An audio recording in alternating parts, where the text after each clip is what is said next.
भारत की global city Bangalore में LPG की कमी की वजह से हजारों होटल बंद हो रहे हैं। उत्तर प्रदेश के तमाम शहरों में एलपीजी की किल्लत और हंगामे की तस्वीरें सामने आ रही हैं। झांसी में तो एलपीजी सिलेंडर से लदा हुआ पूरा ट्रक ही गायब कर दिया गया। तो पूरे भारत में घरेलू एलपीजी गैस, चाहे वो घरेलू हो चाहे वो होटल्स में इस्तेमाल होती हो, वो गैस जिससे आपका चूल्हा जलता है, जिससे भोजन पकता है, उसकी भारी किल्लत हो रही है।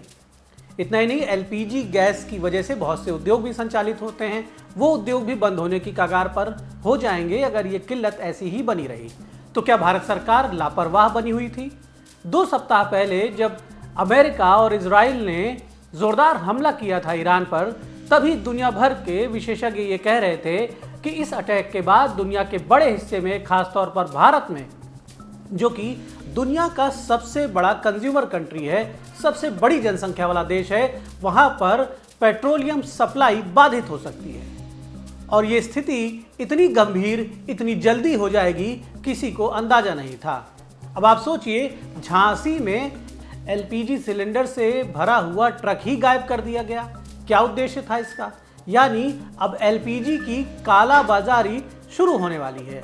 जब भी किसी चीज़ की किल्लत होती है तो उसकी कालाबाजारी होती है, वो चीज़, वो वस्तु कई गुना अधिक कीमतों पर बिकने लगती है। तो क्या भारत एक बार फिर से 90 के दशक में चला जाएगा, जब एक अदद एलपीजी सिलेंडर के लिए लोग घंटों लाइन लगाते थे, सारा दिन लाइन लगाते थे और कई बार ऊंची कीमत देकर, दुगनी कीमत देकर एलपीजी सिलेंडर खरीदने को विवश होते थे।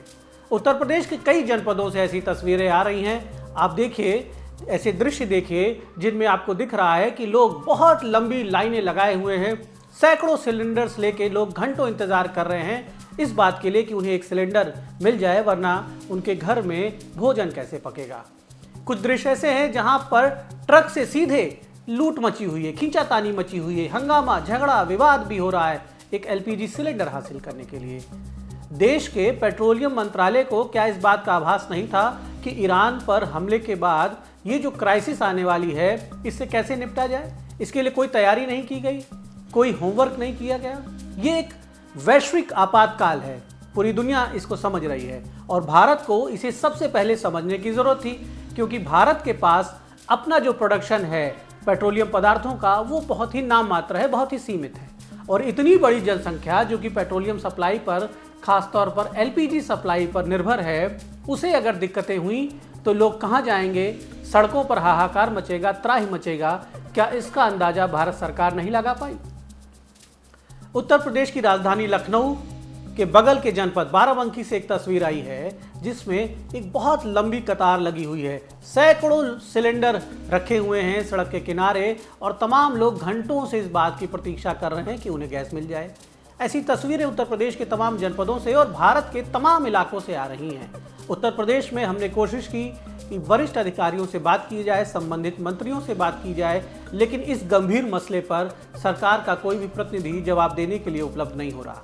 तमाम अधिकारी इस मुद्दे पर फोन पे बात करने के लिए तैयार नहीं है या फिर फोन नहीं उठा रहे। मिनिस्टर्स भी इस मुद्दे पर बात करने के लिए तैयार नहीं हो रहे।